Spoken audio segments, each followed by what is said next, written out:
Simulan natin ang ating pagdiriwang sa ngalan ng Ama at ng Anak at ng Espiritu Santo. Amen. Ang pagpapala ng ating Panginoong Jesucristo, ang pag-ibig ng Diyos Ama at may pagkaisa ng Espiritu Santo naway sumainyong lahat. At sumaiyo rin. Mga minamahal na kapatid, 5 linggo na tayong naghahanda ng sarili para sa pagdiriwang ng Pasko ng pagpapakasakit at pagkabuhay ng Panginoon. Sinikap nating unawain at tuparin ang ating pananagutan sa Diyos at sa kapwa-tao, alinsunod sa aral at halimbawa ni Jesucristo. Kaisa ng buong simbahan, sinisimulan natin ngayon ang mga mahal na araw. Si Kristo ay matagumpay na pumasok sa kanyang lungsod upang tuparin ang kanyang gawain bilang Mesiyas, ang magpakasakit, mamatay at muling mabuhay para sa ating kaligtasan. Taimtim nating sariwain sa alaala ang kanyang pag-aalay ng sarili para sa kapwa at sundan natin siya ng may buhay na pananampalataya.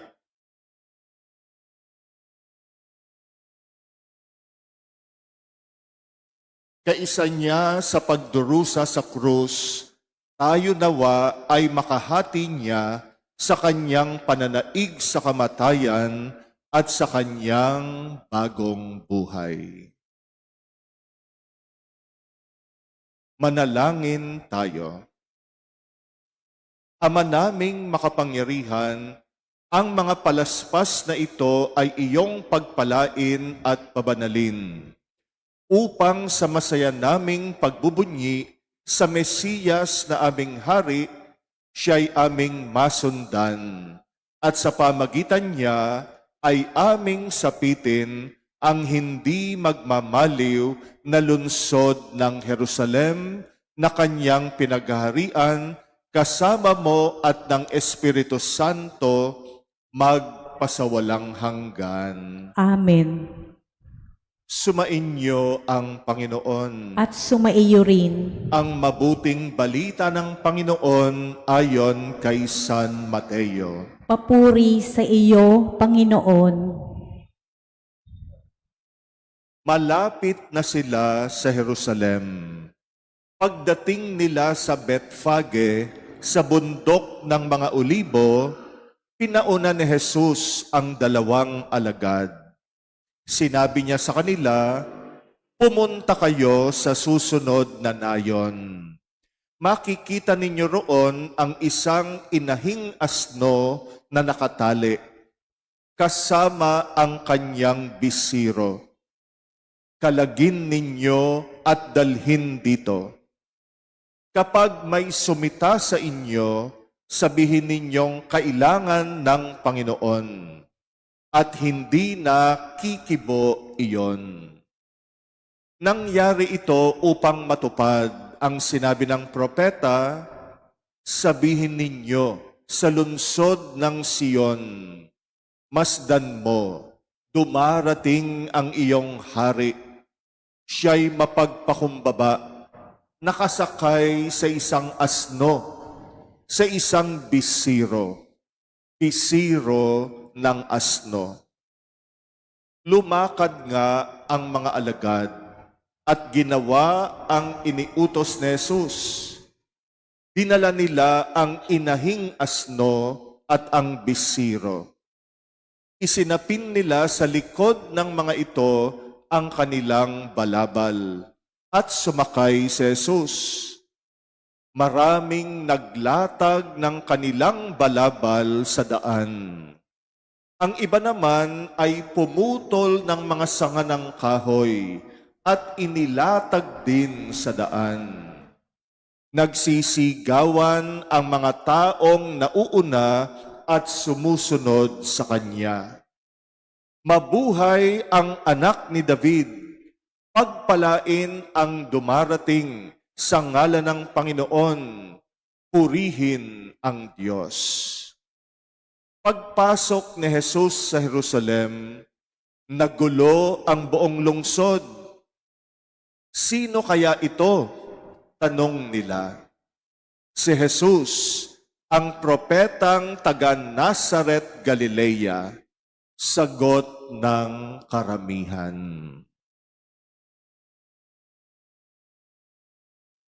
Ang mabuting balita ng Panginoon. Pinupuri ka namin, Panginoong Heso Kristo. Ginugunita natin sa linggong ito ang maringal na pagpasok ni Jesus sa Jerusalem. Ito ang simula ng kanyang pagtupad ng kanyang misyon na mag-alay ng kanyang buhay para sa ating katubusan.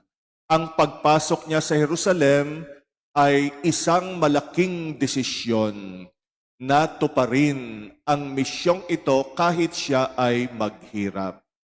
Kaya sa pagpasok niya sa Jerusalem, kinilala siyang hari at tunay nga siyang hari natin sapagkat siya ang nag-alay ng buhay niya para sa ating katubusan. Ang linggong ito ang simula ng mga mahal na araw. At sa loob ng isang linggo, sasamahan natin si Jesus sa daan ng krus hanggang pagkabuhay. Sinasagisag nito ang sarili rin nating buhay. Ang buhay natin ay paglalakbay ng pagpasan ng kanyang krus. Dalhin nawa tayo ni Jesus sa tagumpay ng kanyang muling pagkabuhay. Mga minamahal na kapatid, tularan natin ang mga tao na nagbunyi kay Jesus. Halinang magprosesyon sa kanyang karangalan, taglay ang kapayapaan. Kami po ay patungo ng altar at habang patungo ng altar ay wiwisikan namin ng banal na tubig ang inyong mga palaspas.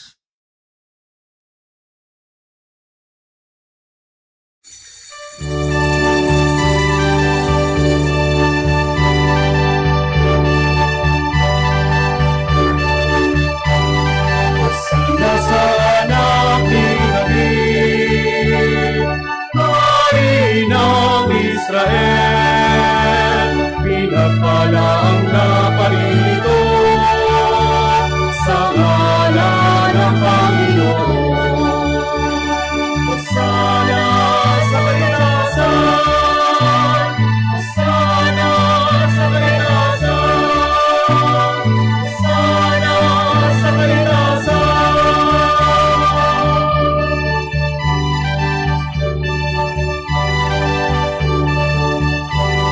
Hosana sa anak,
Manalangin tayo. Ama naming makapangyarihan, ginawa mong halimbawang dapat tularan ang tagapagligtas naming naging di iba sa amin para ang krus namin ay akuin. Pagindapatin mong sa mga pagdiriwang ay aming kamtin ang kanyang ulirang pagkamatiisin at ang pakikisalo sa pagkabuhay niyang maningning. Sa pamagitan niya kasama ng Espiritu Santo, magpasawalang hanggan. Amen.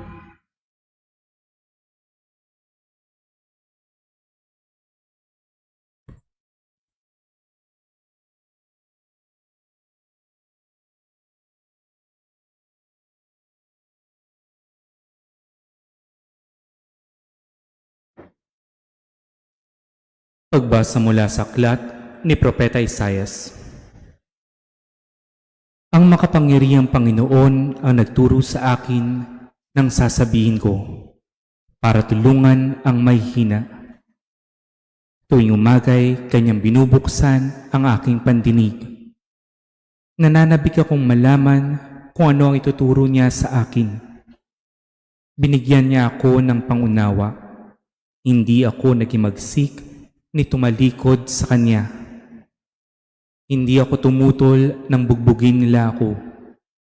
Hindi ako kumibo na ako'y kanilang insultuhin.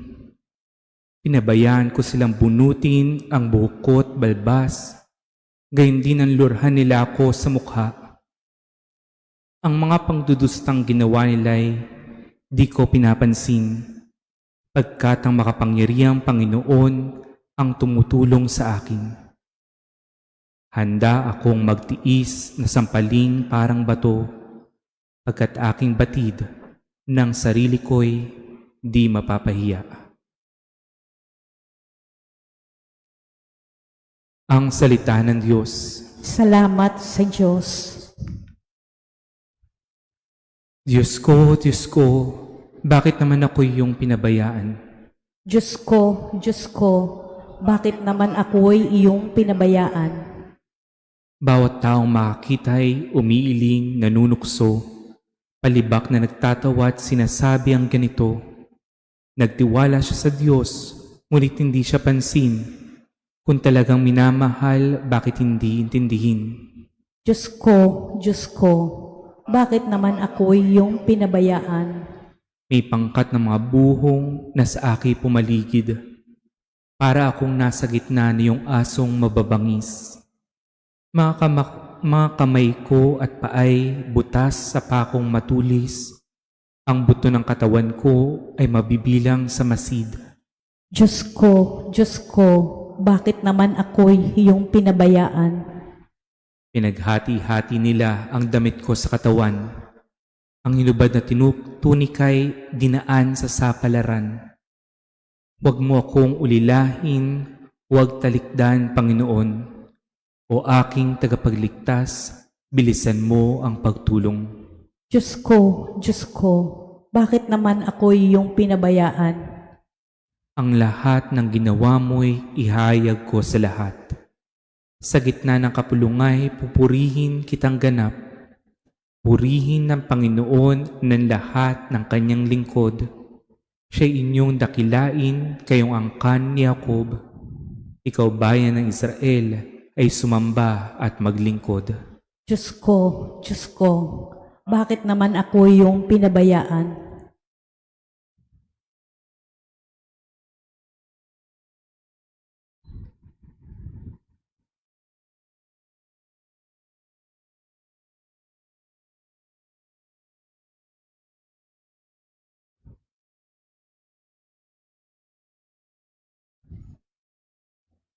Pagbasa mula sa sulat ni Apostol San Pablo sa mga taga-Filipos. Si Kristo Jesus, bagamat siya'y Diyos, ay hindi nagpilit na manatiling kapantay ng Diyos. Bagkus, hinubad niya ang lahat ng katangian ng pagka-Diyos. Nagkatawang tao at namuhay na isang alipin. Nang maging tao, Siya'y nagpakababa at naging masunurin hanggang kamatayan. Oo, hanggang kamatayan sa krus. Kaya naman siya'y itinampok ng Diyos at binigyan ng pangalang higit sa lahat ng pangalan. Ano pat ang lahat ng nilalang na nasa langit, nasa lupa, at nasa ilalim ng lupa ay maninikluhod at sasamba sa Kanya. At ipapahayag ng lahat na si Hesukristo ang Panginoon sa ikararangal ng Diyos Ama. Ang salita ng Diyos. Salamat sa Diyos.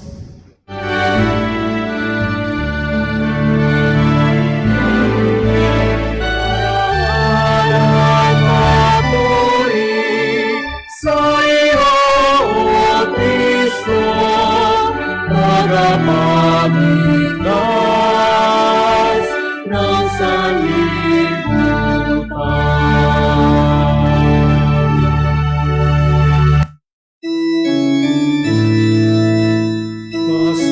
Masunurin Kristo Jesus, nagainang buhay sa krus, kaya't ang ng Diyos.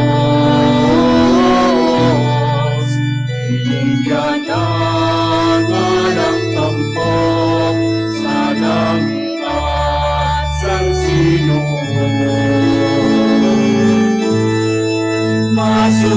Masunurin Kristo Jesus, nagainang buhay sa krus, kaya't pinanggilan ng Diyos.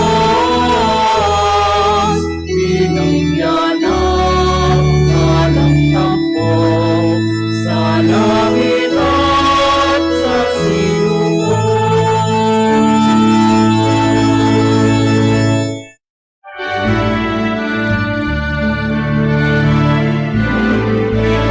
Parangal at papuri sa iyo, O Kristo,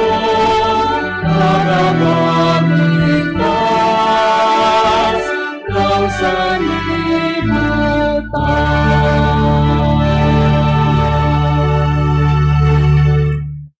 Ang pagpapakasakit ng ating Panginoong Kristo ayon kay San Mateo. Noong panahong iyon, iniharap si Jesus kay Gobernador Poncio Pilato. Ikaw bang hari ng mga Hudyo? Tanong sa kanya ng gobernador. Sumagot si Jesus. Kayo na ang nagsasabi. Ngunit nang paratangan siya ng mga punong saserdote at ng matatanda ng bayan, hindi na siya sumagot. Kaya't sinabi sa kanya ni Pilato, Hindi mo ba naririnig ang mga pinararatang nila sa iyo?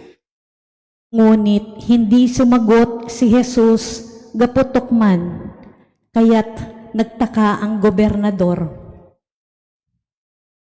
Tuwing pista ng Paskwa, kinaugalian na ng gobernador ang magpalaya ng isang bilanggo, sino mang mahiling ng taong bayan. Noon ay may isang kilalang bilanggo na nagngangalang Barabas. Kaya't nang magkatipon ang mga tao, tinanong sila ni Pilato, Sino ang ibig ninyong palayain ko? Si Barabas o si Jesus na tinatawag na Kristo? alam ni Pilato na inggit ang nag-udyok sa kanila na dalhin sa kanya si Jesus.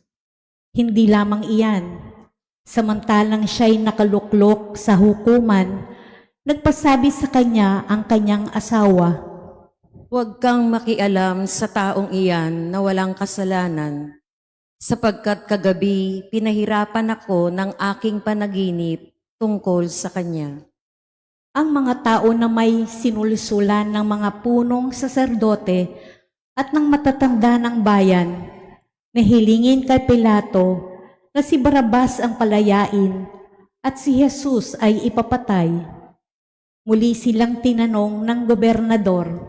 Sino sa dalawa ang ibig ninyong palayain ko? Si Barabas po! Sagot nila, sinabi sa kanila ni Pilato, Kung gayon, ano ang gagawin ko kay Jesus na tinatawag na Kristo? sumagot ang lahat. Ipako sa krus! Bakit? Anong masama ang ginawa niya? Tanong ni Pilato, ngunit lalo pa nilang isinigaw. Ipako sa krus! Nang makita ni Pilato na wala siyang magagawa at malamang pang magkagulo ang mga tao, nagpakuha siya ng tubig at naghugas ng kamay sa harapan ng mga tao. Wala akong pananagutan sa kamatayan ng taong ito. Bahala kayo. Sabi ni Pilato, sumagot ang mga tao, Pinananagutan namin at ng aming mga anak ang pagkamatay niya. at pinalaya niya si Barabas, ngunit ipinahagupit si Jesus at ibinigay sa kanila upang ipako sa krus. Si Jesus ay dinala ng mga kawal ng gobernador sa pretoryo at nagkatipon ng buong batalyon sa paligid niya. Hinubaran nila siya at sinuutan ng isang balabal na pulang-pula. Naglikaw sila ng halamang matinik at ipinutong sa kanya. Saka pinagpahawak ng isang tambo sa kanyang kanang kamay at palibot siyang niluhod-luhuran at binati. Mabuhay ang hari ng mga Hudyo! Siya'y pinaglulurhan. Kinuha nila ang tambo at siya'y pinaghahampas sa ulo. At matapos kutsain, kanilang inilesan siya ng balabal, sinuutan ng sariling damit at inilabas upang ipako sa krus. Paglabas nila ng lungsod, kanilang nakita ang isang lalaking nagngangalang Simon, isang taga-Sirene. Pilit nilang ipinapasan sa kanya ang krus ni Jesus. Pagdating sa lugar na tinatawag na Golgota, na nangangahulugang pook ng bungo, binigyan nila si Jesus ng alak na hinaluan ng apdo. Ngunit nang matikman niya ay hindi ininom. Nang maipako na siya sa krus, pinaghati-hatian nila ang kanyang mga damit matapos magsapalaran at naupo sila upang siya'y bantayan. Nakasulat sa kanyang ulunan ang sakdal laban sa kanya. Ito'y si Jesus, ang hari ng mga Hudyo. 2 tulisan ang kasabay niyang ipinako sa krus, isa sa kanan at isa sa kaliwa. Dilibak siya ng mga nagdaraan at tatango-tango pang sinabi, Di ba ikaw ang gigiba ng templo at muli magtatayo nito sa loob ng 3 araw? Iligtas mo ngayon ang sarili. Kung ikaw nga ang anak ng Diyos, bumaba ka sa krus. Tinutya rin siya ng mga punong saserdote, ng mga eskriba at ng matatanda ng bayan. Sabi nila, Iniligtas ang iba, ngunit ang sarili di mailigtas. Di ba siya ang hari ng Israel? Bumaba lang siya ngayon sa krus. Maniniwala kami sa kanya. Nananalig siya sa Diyos at sinasabi niyang siya ang anak ng Diyos. Iligtas siya ng Diyos kung talagang iniibig siya. at inalipusta rin siya ng mga tulisang ipinakong kasabay niya. Mula sa tanghaling tapat hanggang sa 3 ng hapon, ay nagdilim sa buong lupain.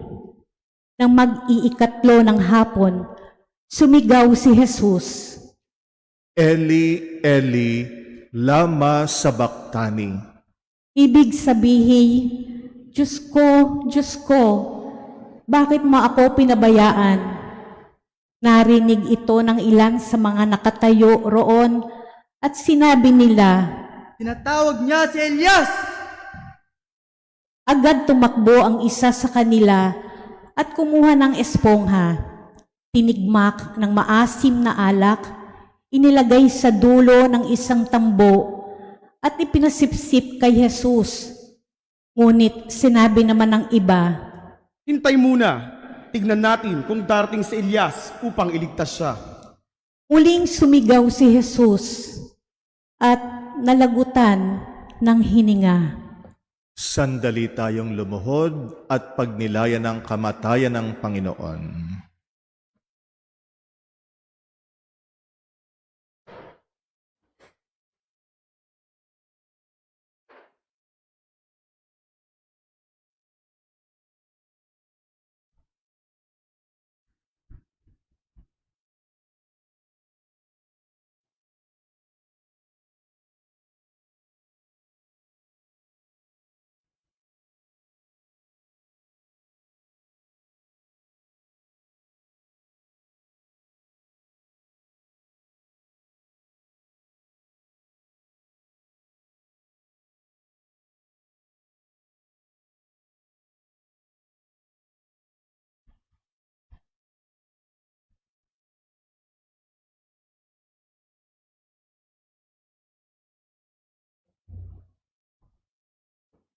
Tumayo tayo. Biglang napunit sa gitna ang tabing ng templo. Mula sa itaas hanggang sa ibaba, nayanig ang lupa, nagbitak ang mga bato, nabuksan ang mga libingan at nabuhay ang maraming banal na namatay na. Lumabas sila ng libingan at nang muling mabuhay si Jesus, sila'y pumasok sa banal na lungsod at nakita roon ang marami. Nasindak ang kapitan at ang mga kawal, nagbabantay kay Jesus nang maramdaman nila ang lindol at masaksihan ang lahat ng nangyari. Tunay na ito'y anak ng Diyos. Ang mabuting balita ng Panginoon. Pinupuri ka namin ng Panginoong Heso Kristo. Sinisimulan natin ang mga mahal na araw sa pamagitan ng pagninilay natin kay Jesus bilang Haring Nagpakumbaba. Ito ang larawan ni Jesus nung siya ay pumasok sa Jerusalem. Pumasok siya bilang hari, ngunit haring mapagpakumbaba. Ipinakita ni Jesus ang kanyang pagpapakumbaba una sa pagiging masunuring anak ng Ama. Bunsod ng pagiging masunurin, kaya siya pumasok sa Jerusalem. Pumasok siya sa Jerusalem upang sundin ang kalooban ng Ama, na siya ay mag-alay ng kanyang buhay para sa ating katubusan. Kaya nga, yung kanyang pagpasok sa Jerusalem, ito'y larawan ng kanyang pagiging haring nagpakumbaba. At lalong ipinakita ni Jesus ang kanyang kapakumbabaan nung siya'y ipako sa krus. Hari siya na ang koronang isinuot ay koronang tinik. At ang kanyang naging parang trono ay ang kahoy ng krus. Dito pinakita ni Jesus ang kanyang pagiging hari, na sa pamagitan ng kanyang sakripisyo, tayo'y iniligtas at tinubos sa kasalanan. Kaya yan ang unang larawan ni Jesus, haring nagpakumbaba. Sa kanya natupad ang hula sa aklat ni Propeta Isaias na merong isang magliligtas sa bayan ng Israel na dadanas ng kapakumbabaan, ng panglalait at paghihirap. Isang tagapagligtas na magdurusa. Ito ang hula ni Propeta Isaias sa Lumang Tipan. Ito'y natupad sa katauhan ng Panginoong Hesus na haring nagpakumbaba at piniling magdusa para sa ating kaligtasan. Ikalawa, bagamat siya'y haring nagpakumbaba, pero siya ay haring may paninindigan. Larawan si Jesus ng taong may paninindigan. Pinakita niya ang kanyang paninindigan una sa pagpasok niya muli sa Jerusalem. Si Jesus pwedeng umatras na lang sa kanyang misyon.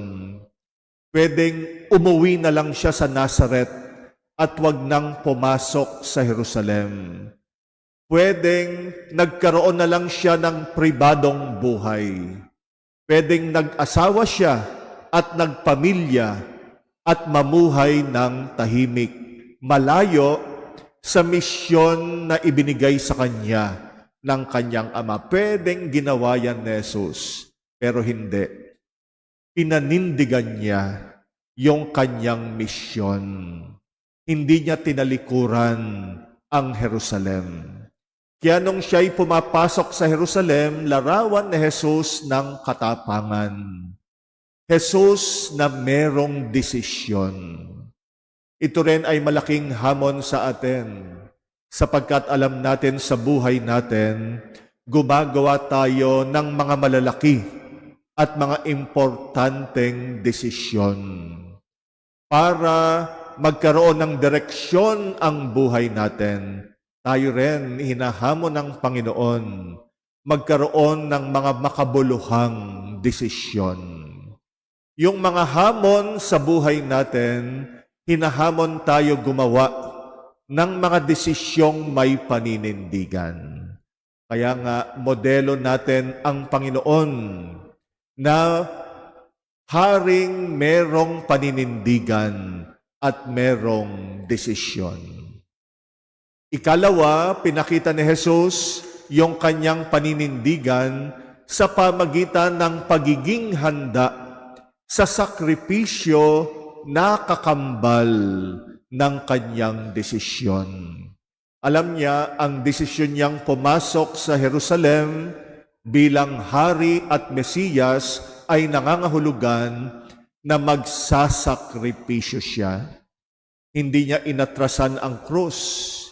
Hinayaan niya ang sarili niya na mag-alay ng kanyang buhay sa krus alang-alang sa ating katubusan. Tayo rin, yung mga desisyon natin sa buhay, panindigan natin sa pamagitan ng pagiging handa nating harapin, lalo na ang mga sakripisyo na kailangan nating harapin at maranasan dahil sa ating desisyon. Lahat ng desisyon natin, hinahamon tayo na mag-alay din ng sarili natin. Walang matinong desisyon sa buhay ang hindi nagdadala sa atin ng pagsasakripisyo ng ating sarili. Lalo na ang desisyon nating magmahal. Yan ang pinakamalaking desisyon natin sa buhay.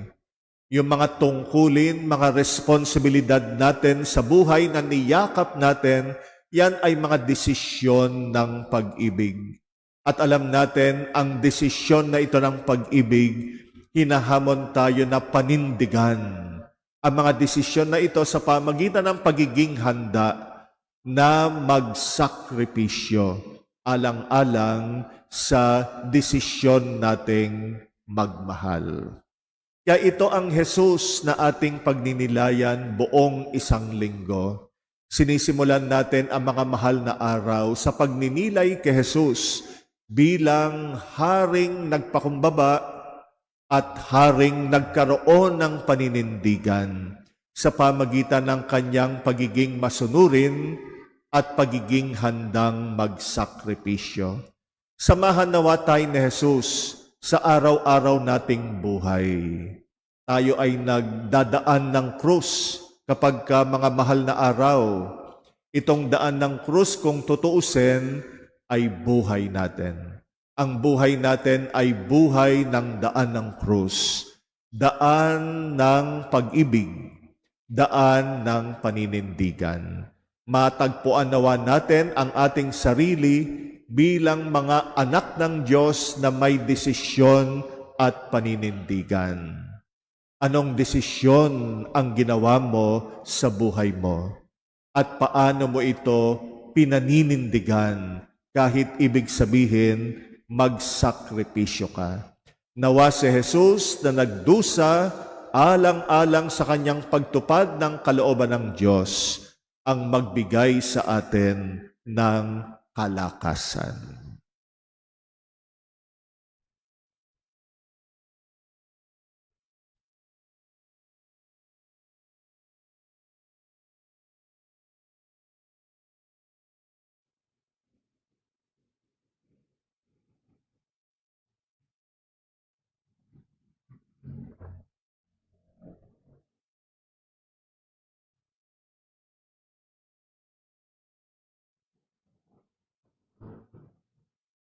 Ipahayag natin ang pananampalataya.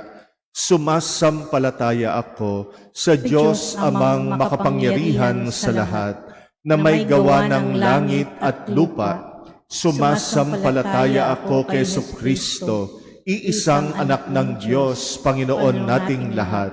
Nagkatawang tao siya lalang ng Espiritu Santo, ipinanganak ni Santa Mariang Birhen, pinagpakasakit ni Poncio Pilato, ipinako sa krus, namatay, inilibing, nanaog sa kinaroroonan ng mga yumao, nang may 3 araw na buhay na maguli, umakyat sa langit, naluluklok sa kanan ng Diyos amang makapangyarihan sa lahat. Doon magmumulang paririto at huhukom sa nangabubuhay at nangamatay na tao.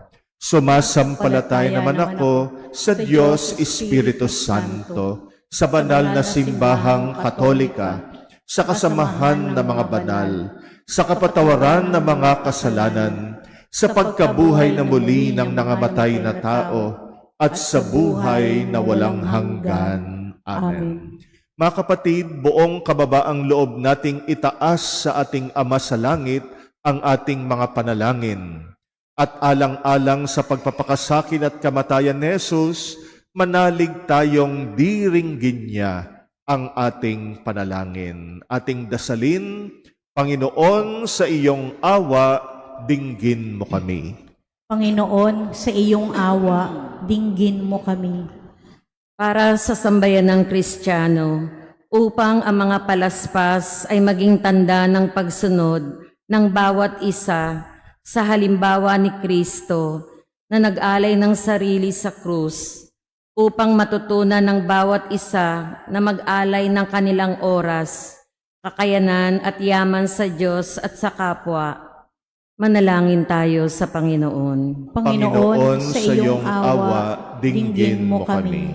Para sa buong daigdig, upang mabatid ng lahat ng tao na walang patutunguhan ang pagkamakasarili at matatamo lamang ang tunay na kagalakan sa pakikipagkapwa at pagtulong sa kapwa.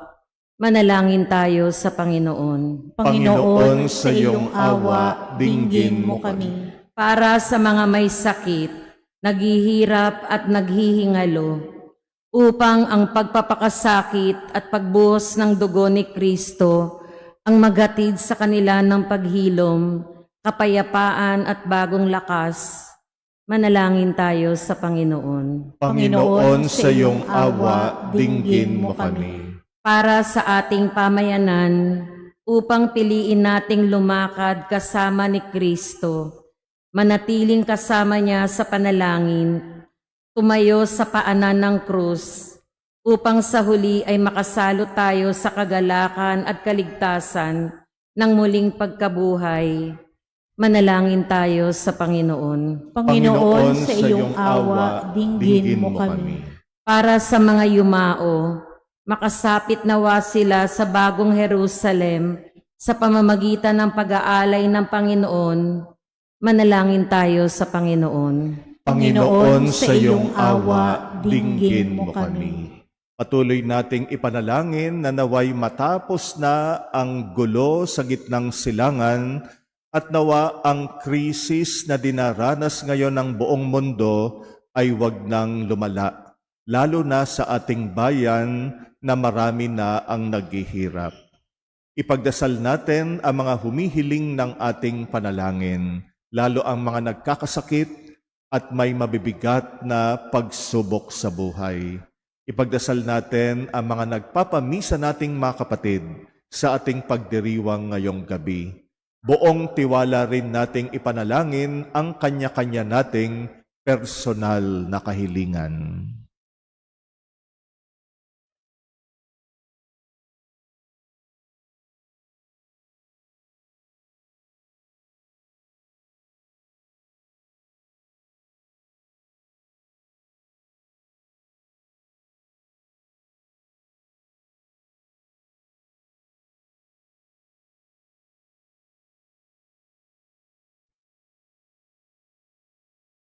Ama naming mapagmahal, ipinakita mo ang iyong pag-ibig sa anak mong nakabayubay sa krus. Alang-alang sa kanyang pag-aalay, dinggin mo nawa ang mga panalangin itinataas namin sa iyo. Gawin mo kaming kaisa niya upang amin siyang masundan at makisalo kami sa kanyang buhay ngayon at magpasawalang hanggan. Amen.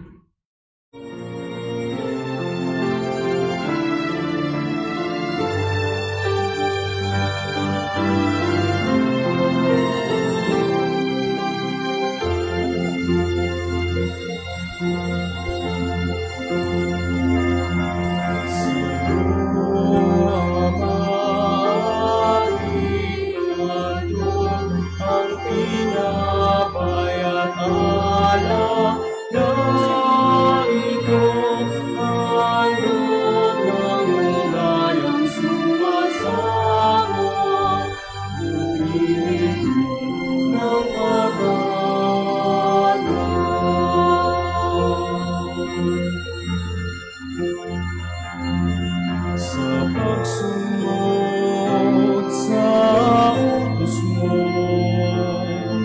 nakagalat akong labis, di masungkat ang dala ko, pagkat ako'y sa'yo.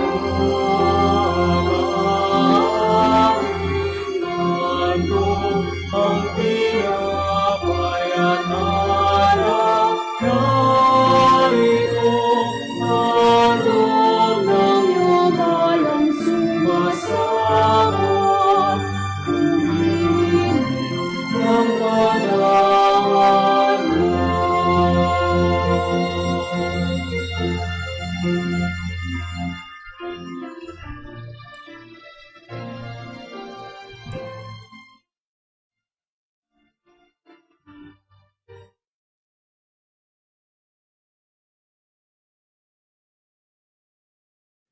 Manalangin kay mga kapatid upang ang paghahain natin kalugdan ng Diyos Amang makapangyarihan. Tanggapin nawa ng Panginoon itong paghahain sa iyong mga kamay, sa kapurihan niya at karangalan, sa ating kapakinabangan at sa buong sambayanan niyang banal. Ama naming lumikha, pakundangan sa pagpapakasakit ng iyong bugtong na anak, sumaamin nawa ang iyong pagpapaunlak na di makakamit ng tanang aming pagganap, kundi ng paghahaing minsan lamang para sa lahat na mula sa iyo'y pinakikinabangan namin at tinatanggap.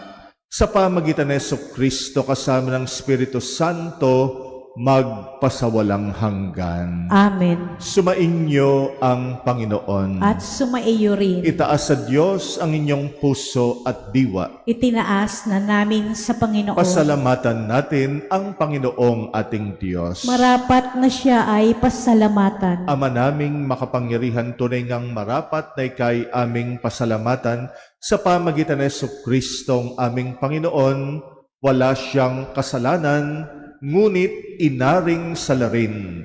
Sa pagmamalasakit niyang kami palayain sa kamatayang kinasuungan namin, kaya't namatay siya upang kami buhayin.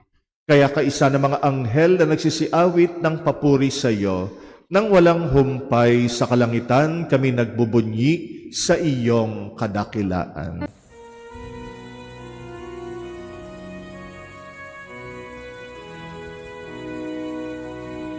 Santo, Santo, Santo, Panginoong Diyos ng mga hukbo, napupuno ang langit at lupa ng kadakilan mo. Hosana, Hosana sa kaitaasan. Pinagpalang na paririto sa ngalan ng Panginoon. Hosana, Hosana sa kaitaasan.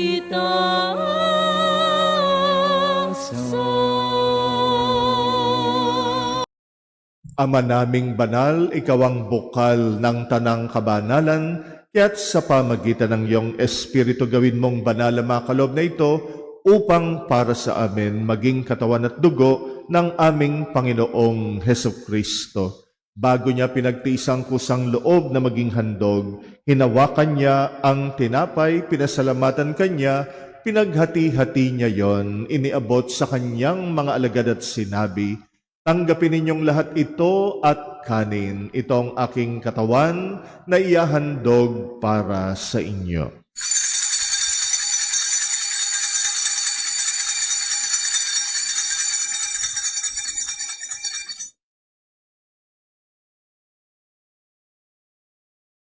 Gayon din naman nung matapos ang hapunan, hinawakan niya ang kalis. Muli kanyang pinasalamatan, iniabot niyang kalis sa kanyang mga alagad at sinabi, "Tanggapin ninyong lahat ito at inumin. Ito ang kalis ng aking dugo ng bagot walang hanggang tipan. Ang aking dugo na ibubuhos para sa inyo at para sa lahat, sa kapagpapatawad ng mga kasalanan, gawin ninyo ito sa pag-alala sa akin."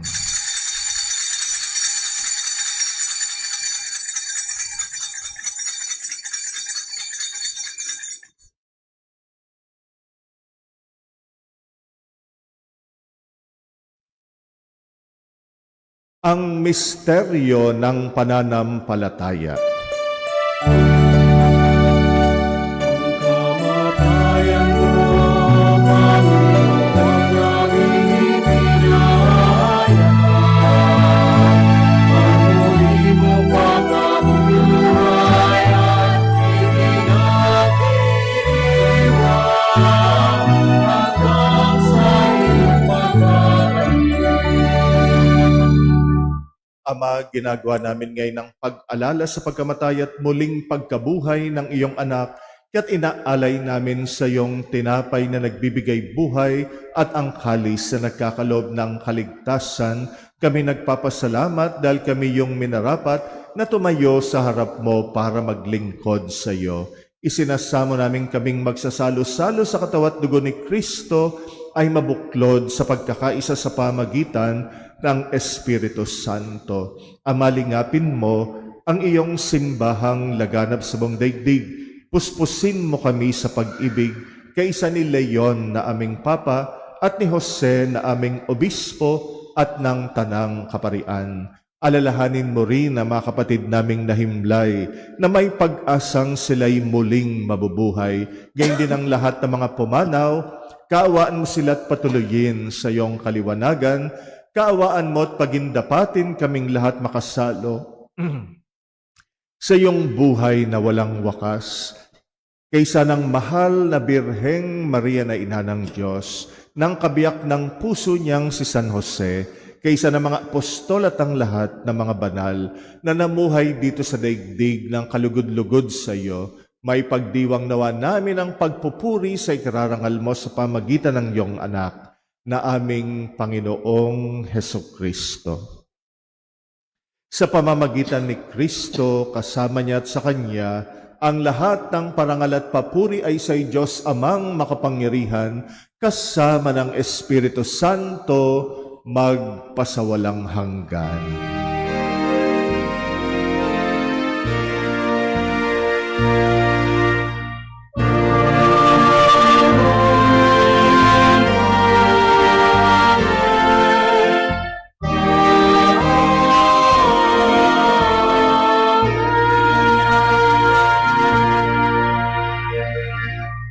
Manalangin tayo sa ating Ama sa Langit, alinsunod sa turo sa atin ng Panginoong Hesus.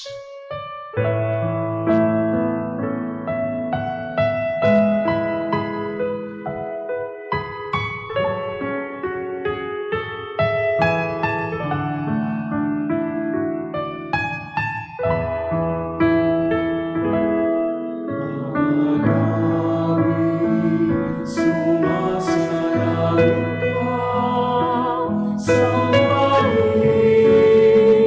ang ngalan mo. Mapasa amin ang kaharian mo. Sundin ang loob mo dito sa lupa para ng sa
Hinihiling namin kami yadya sa lahat ng masama, pagkalooban ng kapayapaan araw-araw iligtas sa kasalanan, ilayo sa lahat ng kapahamakan, samantalang aming pinananabikan ang dakilang araw ng pagpapahayag ng tagapagligtas naming Seso Kristo.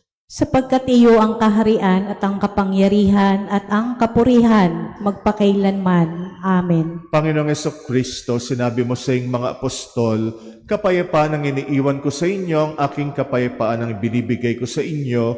Tunghayan mo ang aming pananampalataya, wag ang aming pagkakasala. Pagkalooban mo kami ng kapayapa at pagkakaisa ayon sa iyong kalooban, kasama ng Espiritu Santo, magpasawalang hanggan. Amen. Ang kapayapaan ng Panginoon ay laging sumainyo. At sumaiyo rin. Magbigayan kayo ng kapayapaan sa isa't isa. Peace be with you. Kordero ng Diyos na nag-aalis ng mga kasalanan ng sanlibutan, maawa ka sa amin. Kordero ng Diyos na nag-aalis ng mga kasalanan ng sanlibutan, maawa ka sa amin.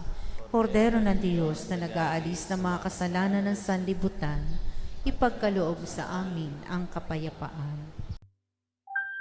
Ito ang kordero ng Diyos, itong nag-aalis ng mga kasalanan ng sanlibutan, mapalad ang mga inaanyayahan sa kanyang piging. Panginoon, hindi ako karapat-dapat na magpatuloy sa iyo, ngunit sa isang salita mo lamang ay gagaling na ako.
Manalangin tayo. Ama naming mapagmahal, ngayong kami pinapagsalo mo sa banal na paikinabang, kami iyong pinalingong may pag-asa sa aming sinasampalatayanan, pakundangan sa pagkamatay ng iyong anak. Gawin mong kami makarating sa aming paroroonan, pakundangan sa kanyang muling pagkabuhay. Bilang tagapamagitan kasama ng Espiritu Santo, magpasawalang hanggan. Amen. Maupo tayo para sa ating announcement. Muli, meron tayong second collection para sa ating Alay Kapwa Fund, yung abuloy natin. Ito na ang huling linggo na may second collection tayo. Siguro sabi ninyo, ay salamat. Kaya huling abuloy na natin yan sa Alay Kapwa na ginagamit natin pang-abuloy sa mga nasasalanta nating mga kapatid sa buong taon, dulot ng sunog, baha at iba pang mga kalamidad. Ang schedule natin ngayong mahal na araw, bukas, kung meron kayong mga kapabilyang magsisimba sa umaga, yung unang misa ay 5:30 magsisimula sa labas ng simbahan dahil mayroong maringal na pagpoprosesyon ng mga palaspas. Kaya i-advise ninyo, kung first mass sila bukas, 5:30, nandito na sila. Yung ibang mga misa ay normal na schedule. Sa Lunes Santo, may regular tayong misa, yung 6 a.m. at 6 p.m. Meron din tayong pabasa mula 7:30 hanggang 5:30 ng hapon. At sa gabi ng Lunes Santo, pagkatapos ng misa, merong Estasyon General. So yan sa Lunes Santo. Sa Martes Santo, regular masses uli, 6 a.m. at 6 p.m. At pagkatapos ng misa, meron din palang pabasa, ikalawang araw, 7:30 hanggang 5:30 ng hapon. At sa gabi ng Martes, may kumpisalang bayan. Nag-imbita tayo ng mga pare na makikinig ng ating kumpisal. Kaya yung mga hindi pa nakapag-confess, na kailangan mag-confess, pagkakataon natin sa Martes ng gabi. Sa Miyerkules Santo, regular mass uli, 6 a.m. at 6 p.m. At pagkatapos ng misa sa gabi, ay magkakaroon ng pagsasadula ng senakulo sa pangunguna ng ating mga kabataan. Magaganap ito sa labas ng ating simbahan. Sa Huwebes Santo, sa umaga, walang misa sa mga simbahan sa umaga. Meron lang isang misa at ito'y sa Manila Cathedral. Magsisimula ng 6 a.m. morning prayer at yung 7 p.m. yan yung misa ng pagbabasbas ng mga banal na langis, Chrism Mass. Kaya kung makakapunta tayo sa Manila Cathedral, inaanyayahan din tayo. Ang misa natin sa hapon, yan na yung simula ng 3 araw, Huwebes Santo, misa ng hapunan ng Panginoon, 5:30 ng hapon ang simula. At susundan yan ng paglalagak ng banal na sakramento doon sa altar of repose na magtatanod tayo hanggang hating gabi. At yan yung binibisita natin pagka bisita iglesia ng Huwebes Santo. So 5:30 yung misa natin sa Huwebes Santo. Sa Biyernes Santo naman, 6:00 ng umaga, merong estasyon ng krus sa paligid ng ating parokya. 12:00 ng tanghali yung 7 huling wika, may mga imbitado tayong magninilay hanggang 3:00 yan. At yung 3:00, yan yung paggunita natin sa pagpapakasakit at kamatayan ni Jesus na merong pagpaparangal sa krus. At pagkatapos nun, tuloy-tuloy sa prosesyon ng Santo Entierro na merong paglilibing. At sa 9:00 naman ng gabi, pag nakabalik na yung prosesyon ng Santo Entierro, meron na namang ikalawang prosesyon, yung Solidad. Yan yung si Mama Mary na nagdadalamhati. Kaya yung prosesyon na yan ay tahimik na prosesyon, nakapaa at nakasuot ng itim. Inaanyayahan ko rin kayong sumama doon sa Solidad, magandang maranasan, yung nakapaa na nagpuprosesyon. Sa Sabado Santo, alas 7 ng umaga, merong morning prayer at merong tenebrae, yung pagsisindi ng mga kandila, habang hinihintay natin ang pagkabuhay. At syempre, sa gabi ng Sabado, yan yung nanay ng lahat ng mga vigil, yung Easter Vigil ng pagkabuhay ng Panginoon. 8 o'clock ng gabi. Siyempre hanggang alas 12 na yan. Susundan nung salubong na gaganapin pagkatapos nung Easter Vigil. Paalala, magdala kayo ng kandila sa Easter Vigil kasi merong seremonya ng ilaw. Pero yung kandila nyo, lagyan nyo ng pangsalon ng patak para hindi marumihan yung ating mga upuan. Kung walang pangsalon ng patak, yung kandila nyo, kamay nyo ang gagamitin. Kaya lagyan ninyo ng pangsalo. At sa Linggo, pagkabuhay, regular Sunday schedule ng mga misa. Kaya itong mga schedule na to nandun sa tarpaulin, sundan ninyo sa labas ng simbahan o nasa Facebook page ng ating parokya. Dalawa na rin yung ating malaking fan. O sana, tinetesting pa natin kung gaano kalakas. Mahina pa yan kasi baka biglang bumagyo sa loob ng simbahan. Sana makabawas doon sa init na nararanasan natin kapag summer. So yan yung medyo konting development sa ating simbahan. Salamat po, tumayo po tayo. Sumainyo ang Panginoon. At sumaiyo rin. Yumuko kayo habang ginagawad ang pagbabasbas.